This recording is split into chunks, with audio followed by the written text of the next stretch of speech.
Stop that. Stop that. Stop that. I hear him chat to the noise. Move too quick, can't stop for the talking. I hear him chat with the walking. Just too sharp with the prize. White girls better tell me I'm awesome, yeah.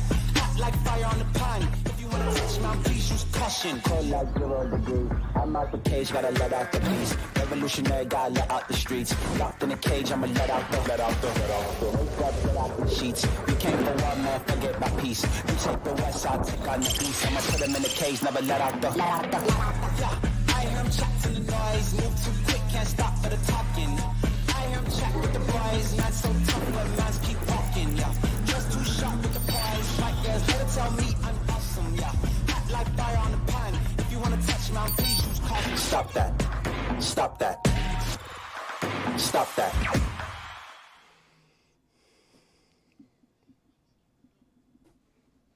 I remain in a very frigid New York. I'm being told by people here it is the coldest New York that there has been in 3 or 4 years. And I'd like to hover over Stugotz's shoulder again, please, because I enjoyed doing that in the screen behind him. Great.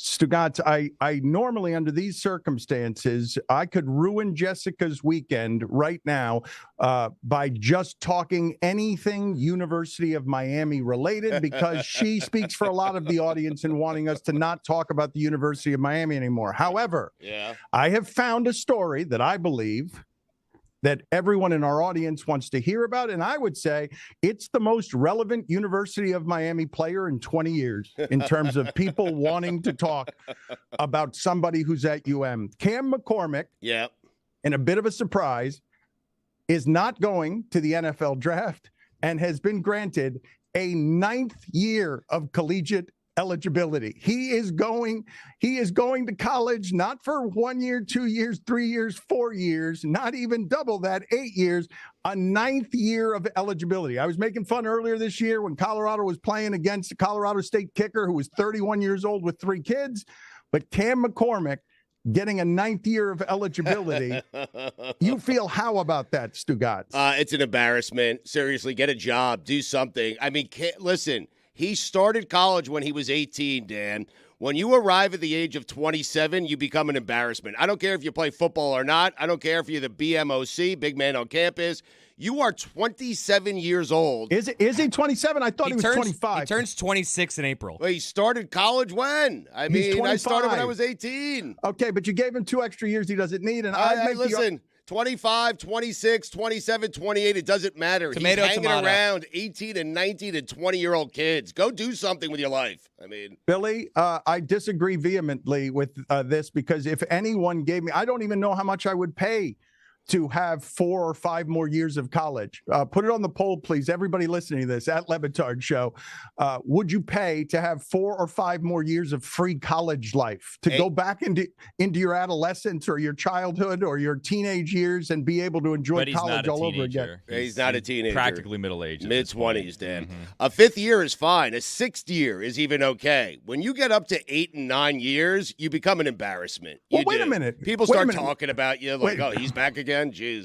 Hold on a second. When you get to 8 or 9 years, you're an embarrassment. He had 7 at just Oregon. Right. 7 just there. Mike Ryan, are you getting flooded with people mocking you because you have a tight end? And incidentally, numerically, he's not great.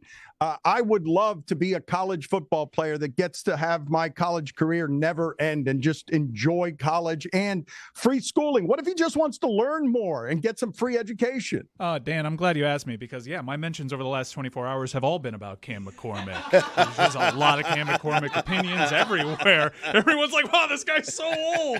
He was in Nick Bosa's recruiting class. It just flooded with that, as you can imagine. Yeah. Billy, you side with Stugotz. I'm alone in saying who among us wouldn't want more years of college? Like, I know people can make fun of this, but why wouldn't anybody want some free education and extend?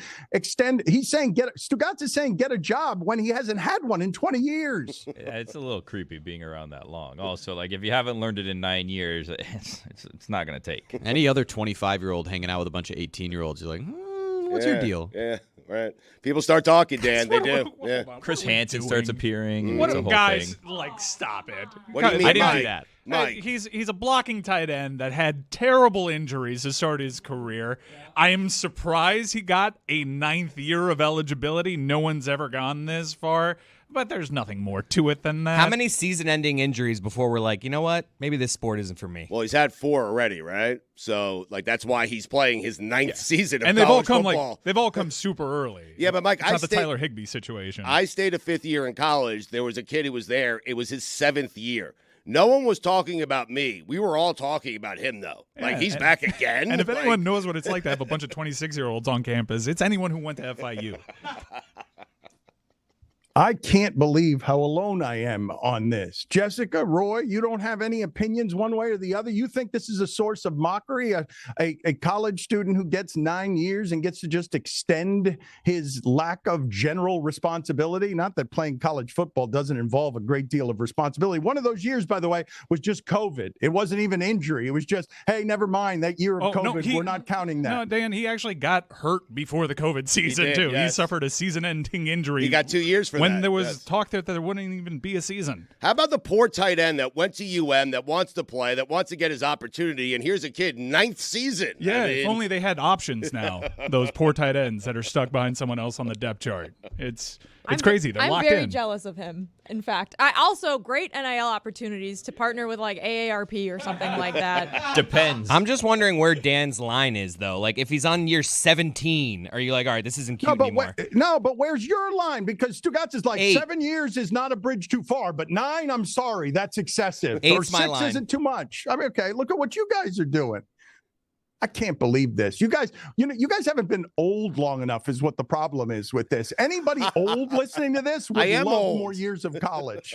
No, you guys, you need to be older, evidently. Your lifestyle is so reckless that it doesn't have a great deal of responsibility in it anyways. You're perpetually living in a dorm room, drinking rubbing alcohol by accident because you think it's a shot of vodka. Like, that's your entire life. Yeah, but Dan, I have daughters. They're in college. They're turning 20 today. Happy birthday to Emma and Rachel. 20 years old. I can't believe it. I don't want them hanging around with a 27-year-old. Please. I mean, enough. Like, you understand that there's people of different ages on college campuses, regardless of if there's a football player with 9 years of eligibility. Like, there's grad students and PhD students and hockey players that spent a couple years in the juniors. Like, your college campus is not just like 18 to 22-year-olds. But for the most This is part, weird. it's This is a between weird the take. ages of 18 and 24. For the most part. Can we just I'm stop saying. making Cam McCormick a creep? Thank you, because Mike. he- This because is he's been weird. hurt I'm making in him his a career. creep. Why It's is that weird take. happening? No, What it's is just an happening overall here? thing where 9 It's years funny. is too much, and he's a creep. I mean, I don't know what to tell you. He signed his letter of intent before Trump was elected.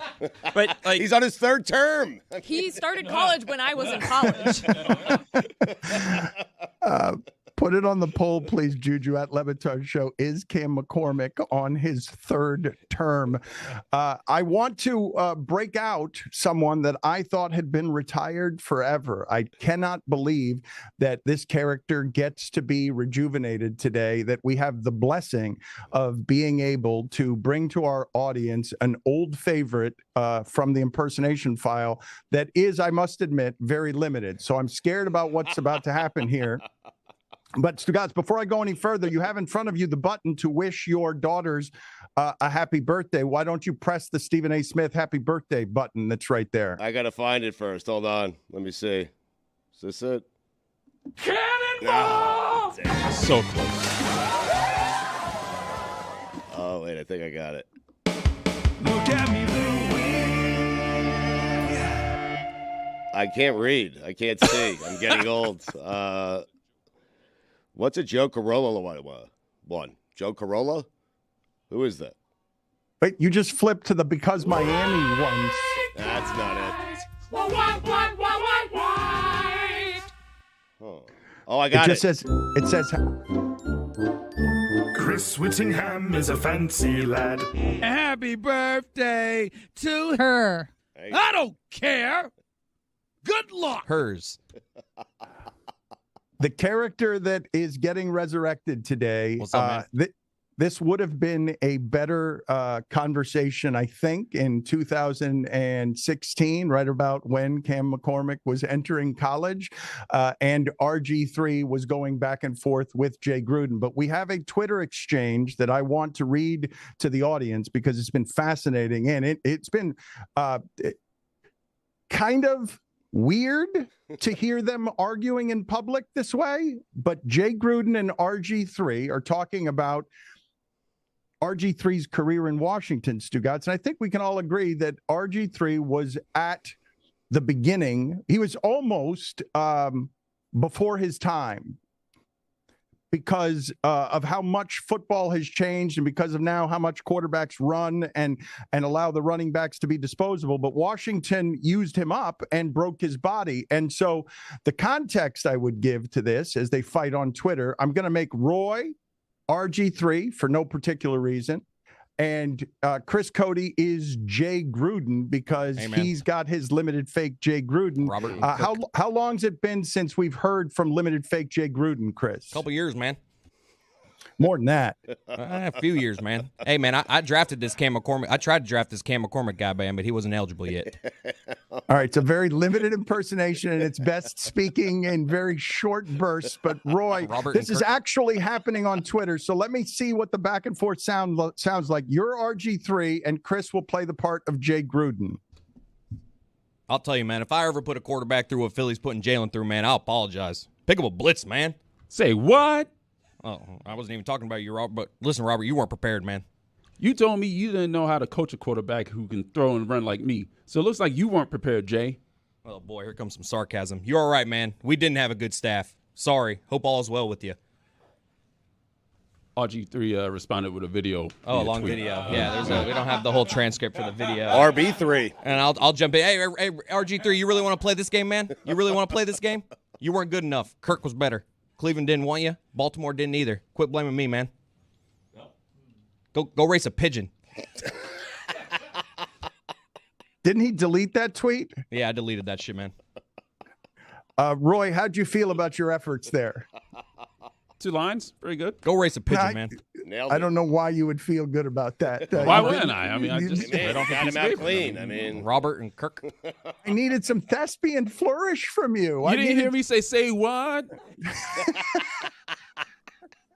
Yes. I mean, how you expect me to, like, it's a tweet. He did, Dad. He was acting. I mean, You know what? Good job, Roy. I stand corrected. I did indeed hear you. Yeah, give me an Emmy. I did hear you say what. Chris, how insecure do you feel about the general return of Jay Gruden? I felt better when I was reading. When I got out there before about the Cam McCormick thing, I don't know why I did that. That part I regret. But the best part of this was the sarcastic, like, we didn't have a good enough staff. Do you guys realize the staff that he had in Washington? I think it was McVay, McDaniel, LaFleur, who else? Everybody, any good coach that we know now. Both Shanahans. Both Shanahans. It's just ridiculous. all the mix. Oh, but is this part ridiculous, though? Do you guys disagree with the idea that RG3 was a bit before his time?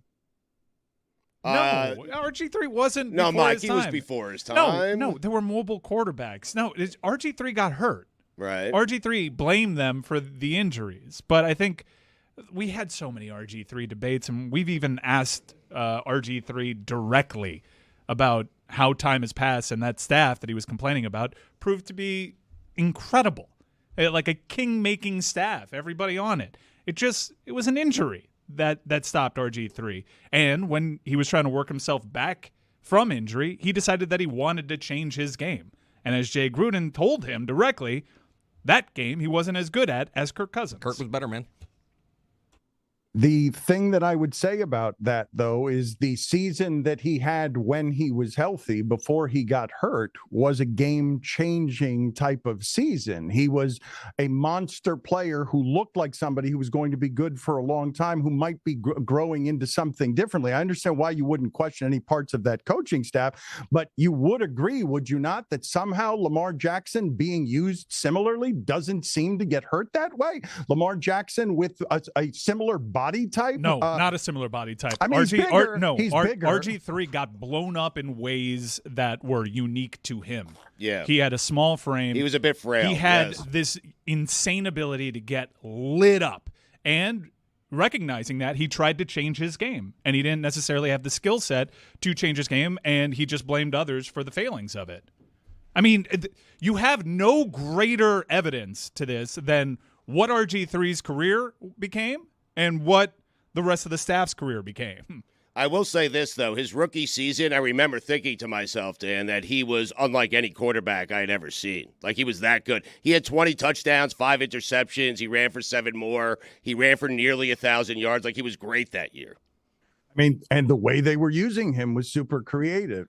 Regardless. They were using him too much, yeah.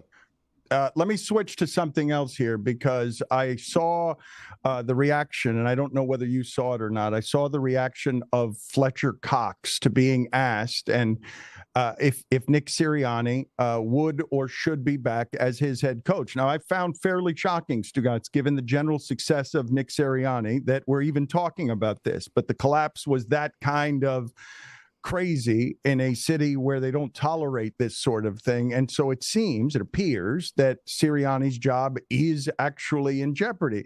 And Fletcher Cox, the defensive lineman, longtime defensive lineman for the Philadelphia Eagles, reacted to a reporter's question with an increasing befuddlement and then a bit of hostility and an insult. I want to get your reaction to this from Fletcher Cox. You have confidence in if you do come back, that confidence in him if he's also the head coach. Like any news about what about Nick? Nick, I mean, there's obviously some speculation about whether he may be fired or not. Huh? Yeah. Come on, man. Man, he head football coach of this team, man. Come on, man. There ain't even no discussion about that. Yeah, okay. You don't think it's gonna happen? I don't got nothing to say about that, man. You're a clown, bro. Get out of my face, bro. You have thoughts there, Stugotz? It's a legitimate question. I don't know why Fletcher Cox is not aware of what's happening inside of his own organization with his own head coach. And no one should be shocked by this. I mean, Doug Peterson won a Super Bowl there and was fired a year later. He was fired. Sirianni did not even win a Super Bowl.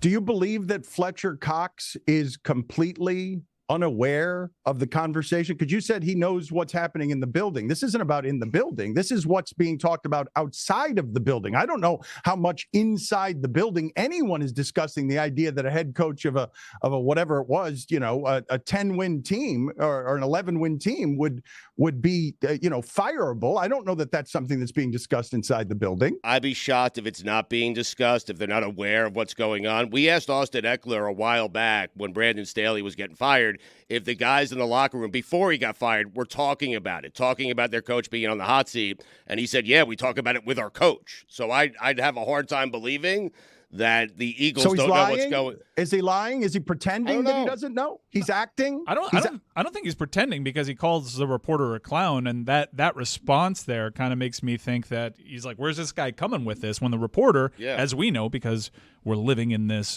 Twitter sphere and know what people are saying about Nick Sirianni, it's a valid question. But Fletcher Cox's dismissal at the end by calling him a clown makes it seem like, wow, where did this reporter come up with this? This is not even a conversation. There was something similar that happened earlier in the end of the season with the Steelers, and I can't remember which player it was, but after the Jay Glazer report about Mike Tomlin, one of the Steelers players was asked about it, and he was like, I've been in locker rooms where the coach is on the hot seat and they're not going to be there the next week, and you can tell, and that's not happening here. So I do think the players are very aware of what the conversation is outside of the locker room and have a general feeling for if someone is actually on the hot seat or not. Dan, speaking of Tomlin, did you see his quotes? His fire has intensified. Of course it has. I mean, he is back. What does that mean, Stugotz? What are you reporting there? His fire has intensified. Hey, he said it, not me. I just got goosebumps when he said it. Wait, Mason Rudolph is still his quarterback. He's a fire extinguisher. Mason Rudolph's a free agent, Dan. He may not be back next year. That's why his fire is intensified. No, Kenny Pickett might not be back either. Didn't he skip the exit meeting? What are you talking about? What? No. Don't start rumors, Dan. Is sports the only context where a fire intensifying is a good thing? Huh. Yeah, not on planes like we saw in that viral video from last Well, let's night. go to that in a second. I would suspect if you're an arsonist, a fire intensifying is probably a good thing. But it's what you're going for, Dan. Yeah. Thank you, Stugotz, for explaining arson to me. Yeah. Let's look at that video real quick and I don't know if you guys do this, but almost anytime I'm driving past the airport, when I look into the sky, I'm always worried if a plane is nearby that something like this is going to happen because the plane's flying low over the highway. Am I the only one who thinks that way anytime? Every time you're by the airport, you're like, what if there's a plane on fire above me? Every time I see a plane just taking off, I think to myself, is this going to be the unlucky time where I witness some sort of horror of something falling out of a plane or something like this? This is right near our building right here, Stugotz. Can you imagine? Jessica's been talking about, this is also a Boeing. She's been talking about a different kind of Boeing jet that the door came flying off. But look at this thing. Like, what kind of horror is this? This was actually a cargo plane that took off and landed back at Miami 50 minutes later. I just read a story about it in the New York Times. Like you mentioned, Dan, it's a Boeing 747 cargo jet, so not the same as the 737 MAX, which is the one that's been giving pilots a lot of trouble and has now been grounded. The MAX 9 has been grounded, I should say. So, yeah, terrifying. I can't say that every time I go past the airport, I expect to see a plane on fire, and I would suggest there are medications for that, if that is indeed how you feel when you see I'm them. with Dan, though. There is always like when you're near the airport, it's like it's today the day kind of thing. Yes. Yeah, I'm with Dan. I'm always checking out the planes. Please land safely. Yes. I know how safe it is, but it doesn't feel safe. No, but lately flying is a dangerous game. It seems like it's a dangerous game. Certainly, Billy. You who are wrought with fear at all times. Certainly, you have had dark thoughts when a plane is coming over 826 and it's flying low overhead or leaving. Certainly, you've had these dark thoughts. I cannot be the only one doing this. I mean. Good answer. All right, thank you, Billy. Go sit in the penalty box, Billy. Thank you. Whoa! Just thank you for all your contributions over these 25 minutes. I appreciate it. I wanted to ask you, Stugotz, if you have any interest whatsoever in the Apple documentary on the Patriots, because it seems like it's interesting because they're getting everybody and they're talking about all of the stuff. Apple is trying to make these big giant things with legacy brands and legacy names, and they've gotten everybody to sit down, and it's coming out like I think a couple of days after the Super Bowl. Am I interested? I think I know all I need to know about the Patriots. I think I'm good on the Patriots. I don't know. They were good. They won 6 Super Bowls. Belichick is gone. Brady, he's the greatest quarterback ever. Is Wickersham involved in this? Do we know? I mean, no, he didn't you announce the other day that he had made the final one of his deep dives, and you were relieved that Wickersham would no longer be doing deep investigative dives into the New England Patriots? Didn't you announce a celebration of sorts because you had seen your final Seth Wickersham deep dive into the Patriots? Every time I think I've seen his final deep dive into the Patriots, he has one more. But this has to be the last one. This is the last one. I'm also concerned for Wickersham. Like, where's he going to dive into next?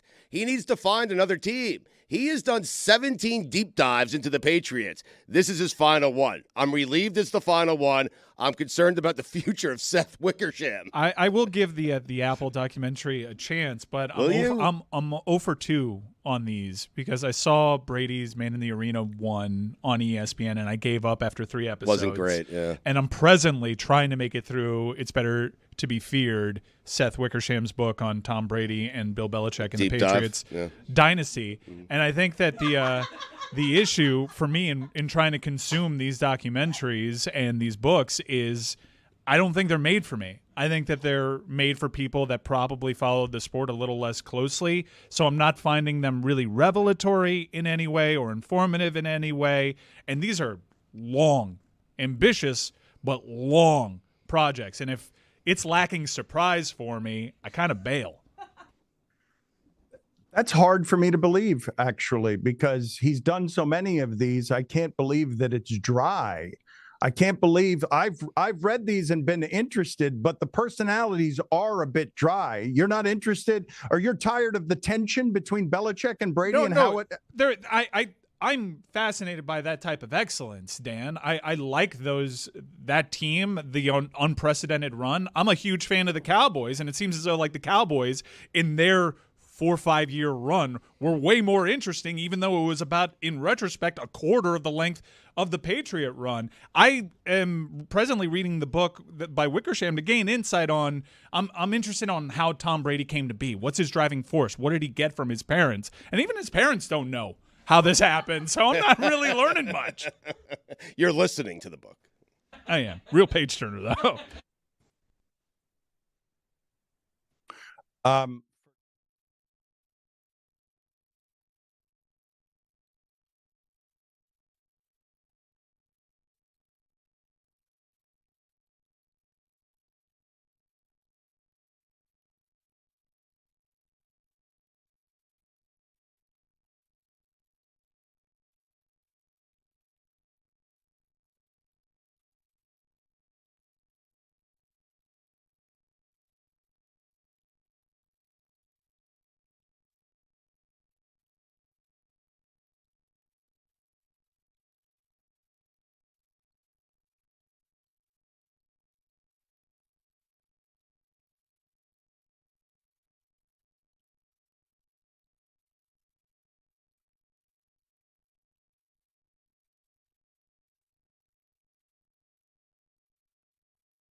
I think we should start this segment by apologizing to Cam McCormick.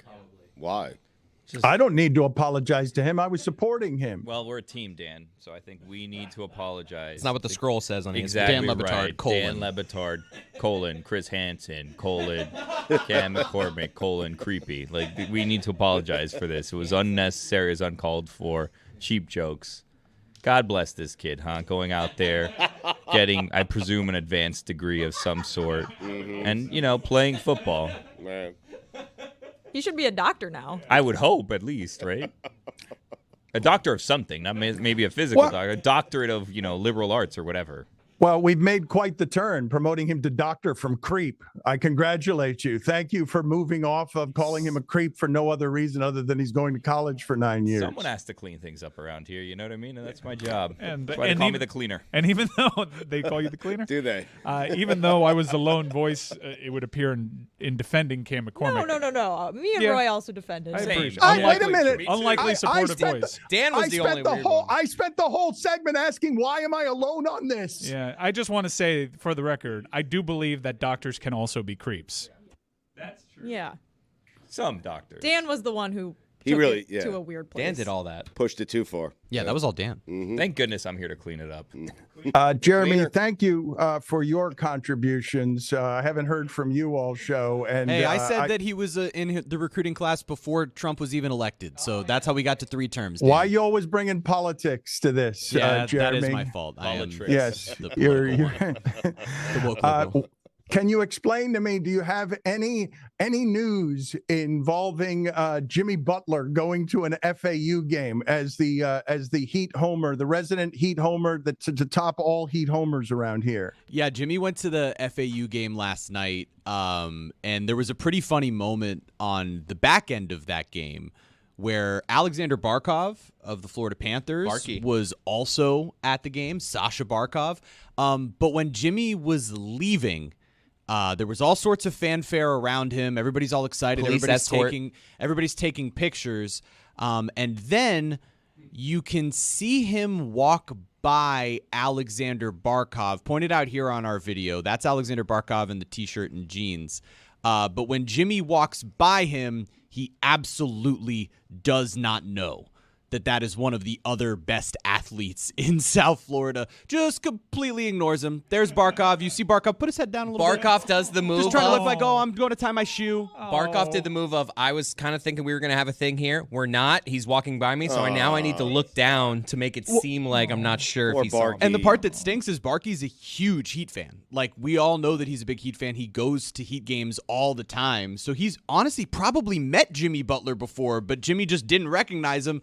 Hockey guys kind of look like the common man sometimes when they're just wearing a Which t-shirt one was and Barkov jeans. in the video? I don't even know what he looks like. I have a question, though. Why were they Jesus at Christ. the FAU game? Well, FAU is a They're Final good. They Four. went to the Final Four. They're a a Final year Four ago. team. They're Top good. 25 team now. They're ranked. Didn't you go to FAU? Yeah, but it's just like Butler and Barkov both being way up in Boca is just a little odd. It wasn't even like a match versus 2 ranked teams. It was like Wichita State. I actually don't think it's too much of a hike because Barkov plays in Broward. Yeah, do it every day. And Jimmy Butler's apparently always at the roundup, so it's just like a short jaunt. He is always I've never seen him there. I think Barkov lives in Boca. Seriously.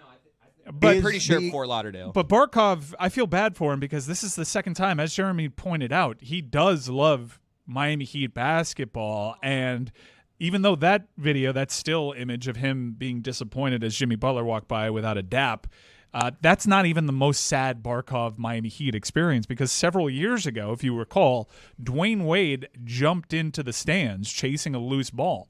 And he was caught by Sasha Barkov. And he had no idea who caught him. He just thanked him like a regular dude. And it was only until well after that Dwayne Wade was informed who that was. Hey, that's a captain of the Florida Panthers that caught you in his lap, that he actually gave him dap and respect. So he literally had Dwayne Wade sitting in his lap, and Dwayne Wade had no idea who that was. Which one is he in this video? Can we go back for a second to the still shot of last night's FAU game? Because I want one word to describe how it is that Barkov looks here. Because you all went, "Aw," and I think sheepish is what I would go with. I mean, that still shot is not More a like fair goatish. shot by us. He looks like this guy hunched Keith over. I used to work with.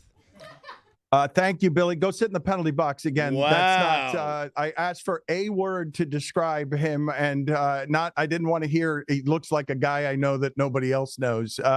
Does he look meek? Does he look embarrassed? What are you seeing there? All the above. Can I apologize to Stugotz real fast? It does look like Barkov does have a house in Boca. Hey, Stugotz was right. Holy Stugotz was right.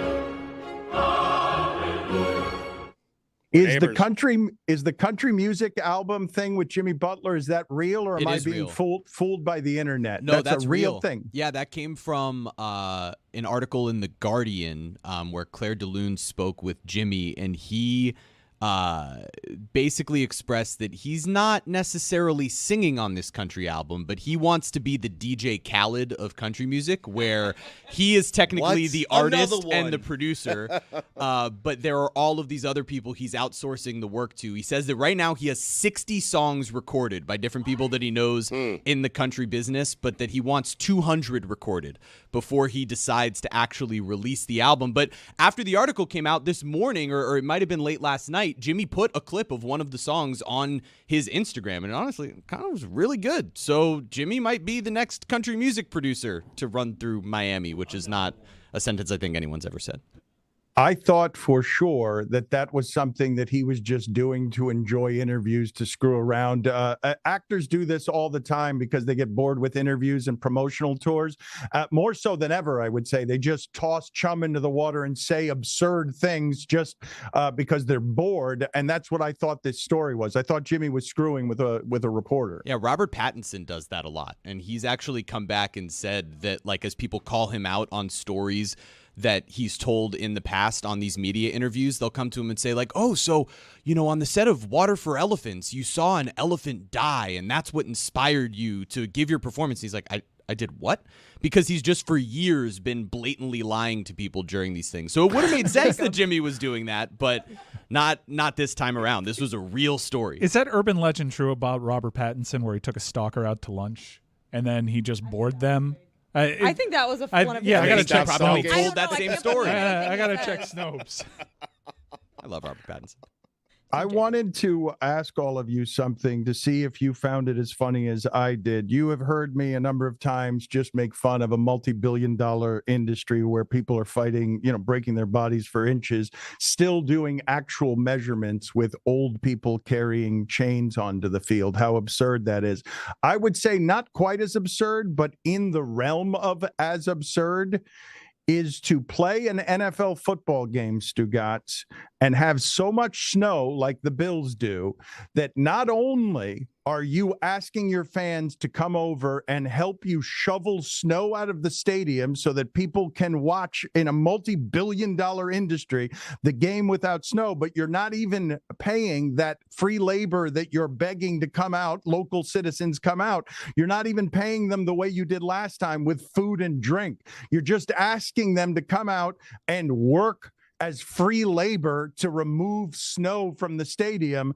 That seems impossible given the amount of money that this sport makes, and specifically the amount of money that Buffalo is talking about taking from its taxpayers to build a new stadium for this team, because so much of their regional identity is tied up in these playoff games matter. We've got a loser for many, many years, but Josh Allen is going to carry us to victory. So of course we'll work as free labor. You don't even have to feed us. It's part of the experience, Dan, of being a Bills fan. And by the way, I think they're getting like $20 an hour for doing it. They are. But it's part of the experience. You feel part of the team. Wait, and forgive me. Hold on.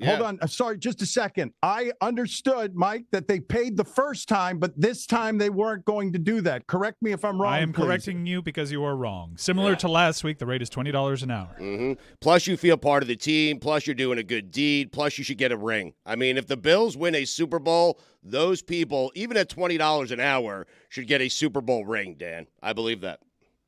I don't. What just happened? I thought about it halfway through, and I'm like, I got to go forward with this take, and then I didn't really like the take, and maybe just stick with it next time and don't undercut yourself right you know after. What? I had to. They don't deserve a ring. I mean, they're getting paid. Chris Cody just said the cutest thing to me, by the way. Did you see the video? First of all, the Buffalo fans that were shoveling, apparently not enough of them were shoveling for the Steelers game because there was still tons of snow in the stands. They should have hired more people. And there was a fan who was like trudging through the snow to get to his seat. Leading his family through the snow to the seats. Chris Cody's like, I didn't know you could move snow like that. I didn't think you could walk through like a big thing of snow. I thought, it's ice, isn't it? Either way, snow. We have sounded pretty ignorant on this story all around, but it does give us a license to play a song that Jeremy Taché created, and we have to play it now. Otherwise, I'm told it will age out if we don't.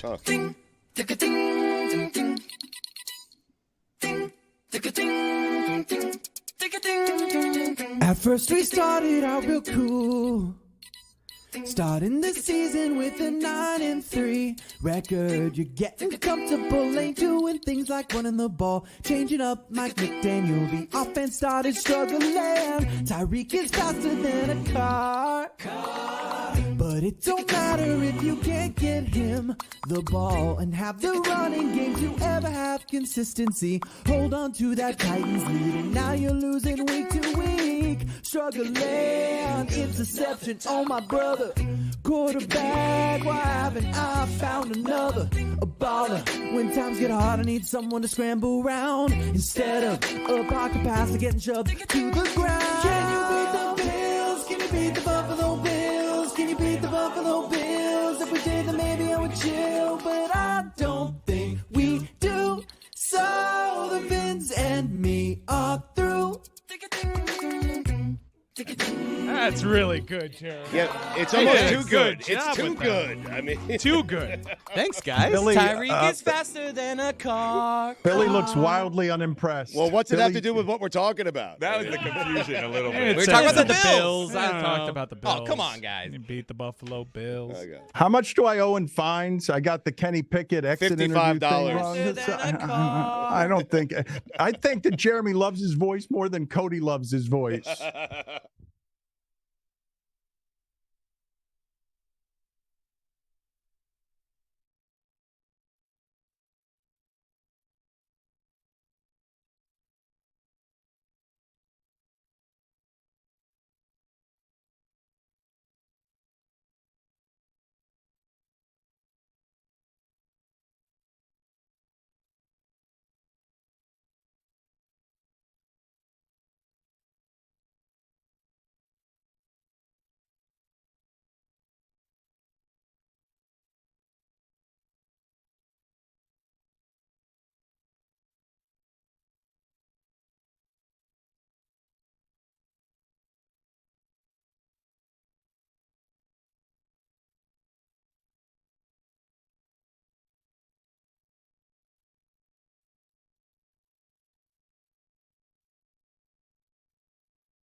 Stugotz, I'm excited about a couple of different things going on at lebatardaf.com. We've got the Las Vegas shirts available. People are really liking the way those look. And one of the things I've been most excited about in a while, because I think that Juju has extraordinary taste. He is very discerning stylistically. We've got a segment of shirts designed by Juju's Jewels, that are apart from some of the other stuff that we're doing, where he's got his own section on stuff he creates. Everybody loves his shirts, Stugotz, because among others, I think the favorite one that people have so far, I don't know if I have this right, I would have to ask somebody with a little more expertise, but the one of you dressed as a marijuana leaf, whenever it is that you were dressed as a marijuana leaf, that was something that at one point was selling very well. And so he's got a very artistic eye.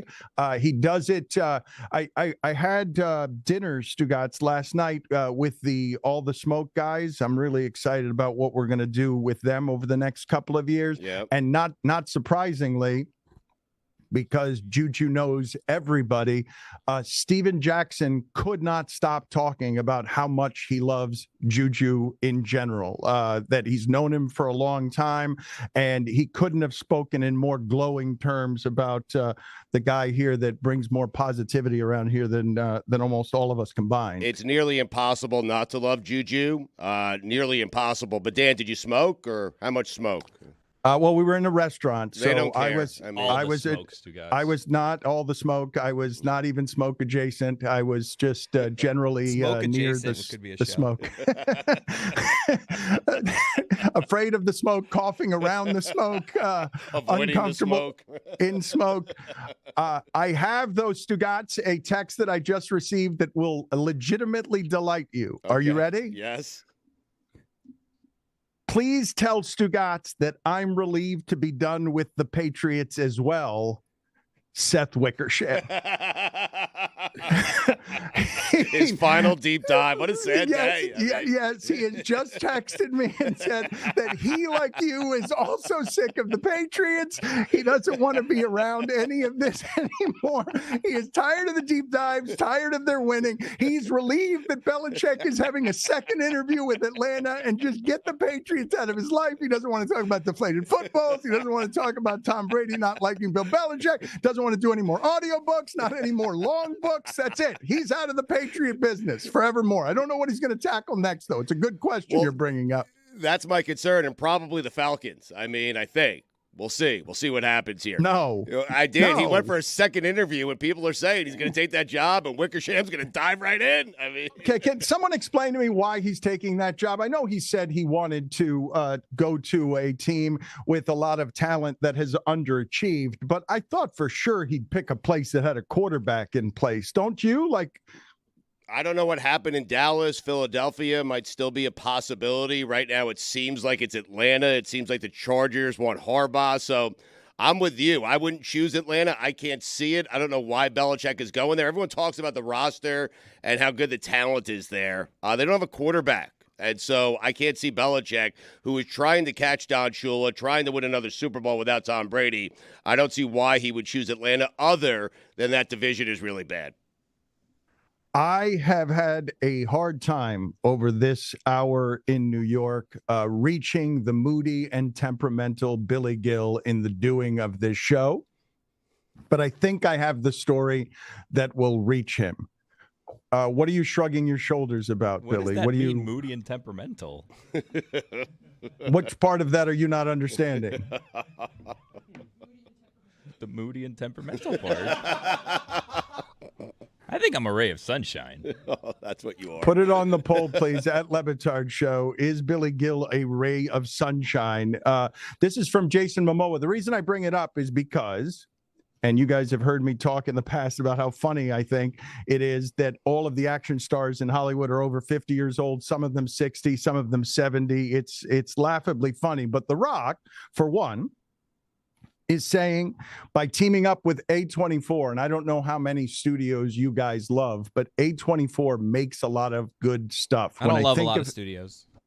But do you think of any studios the way that you do of A24, where you're more likely to like a movie that is being made because you like the studio's choices and you think they have discerning taste? Because A24 is at the top of the list of critically acclaimed studio makers of stuff. I've never heard people, be into a movie because of the studio. Maybe the director or an actor or something like that, but never, this studio made a great movie. I mean, I could be wrong. Unless it's Pixar. Everything that A24 does will stress you out more than anything you've ever seen, but it's also really good, including a Robert Pattinson movie. Bringing that back. Oh, that's a crazy movie.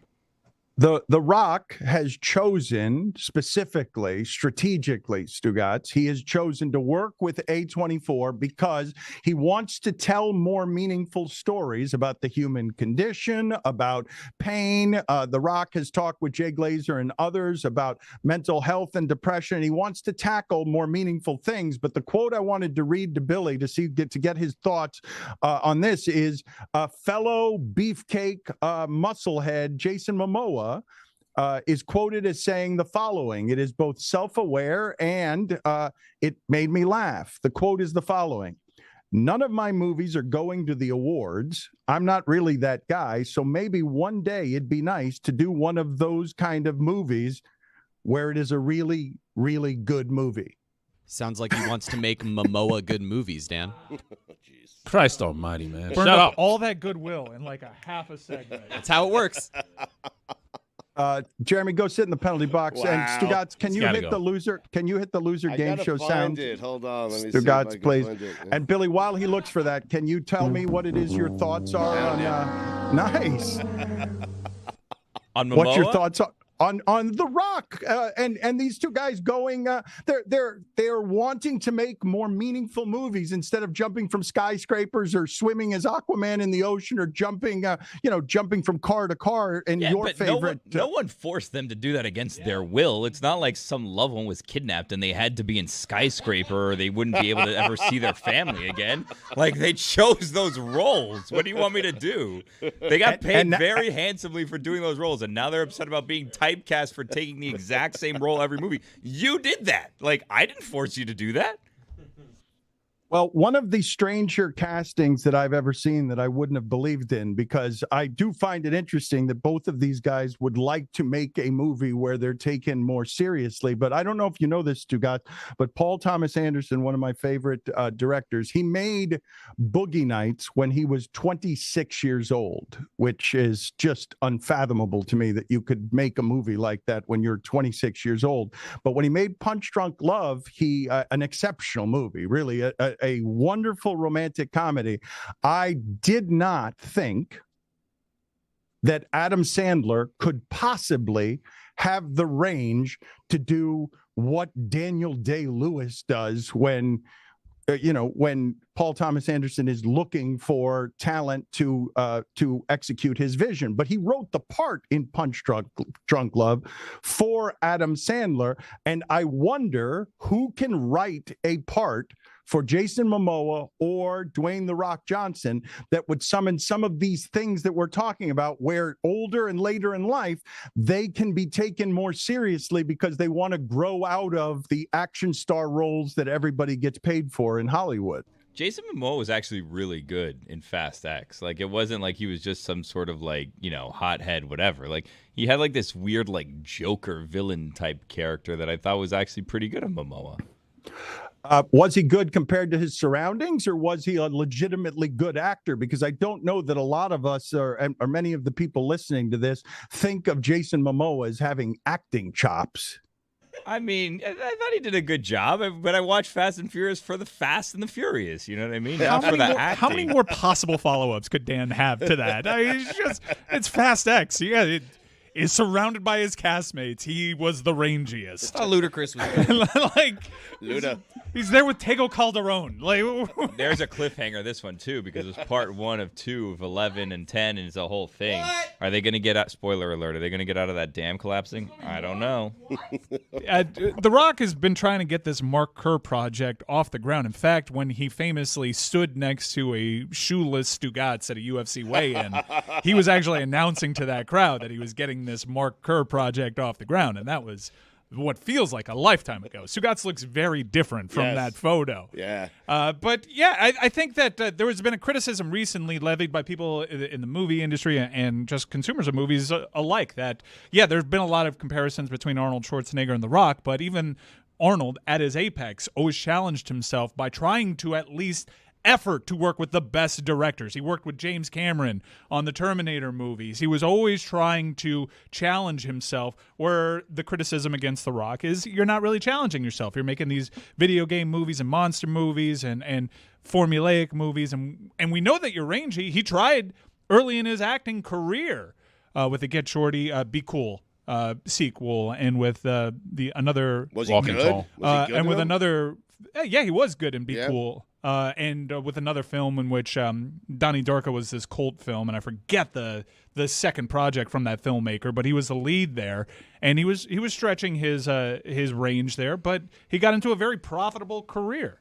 Stugotz, I am genuinely curious about what I'm going to ask you now, because I would think if ever you were to sit down and watch a documentary to try and learn something, because I don't think of you as the documentary type, there are two of them presently on Netflix. One of them, Sly Stallone, and the other one, Arnold Schwarzenegger. And the ballsiness of the one in Arnold Schwarzenegger, where he simply declared that he got to Hollywood and he wasn't going to take bit parts, that he simply declared to everyone there, I'm going to be a star. I wish to be a star. I must be featured as a star. Have you seen either one of these documentaries? I have not. I'm getting to him, Dan. How is that not even something that you could possibly do? Like, if I don't make you interested in that, how can I possibly make you interested in any kind of learning? I'm done learning, Dan. Okay.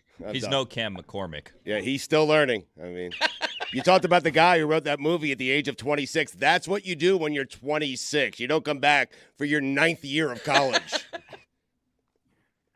I don't understand what documentary I have to make if you will not watch. Listen, I know we Sly Stallone apologize, and Dan. Schwarzenegger. I know we You're an apologize. asshole. It's creepy.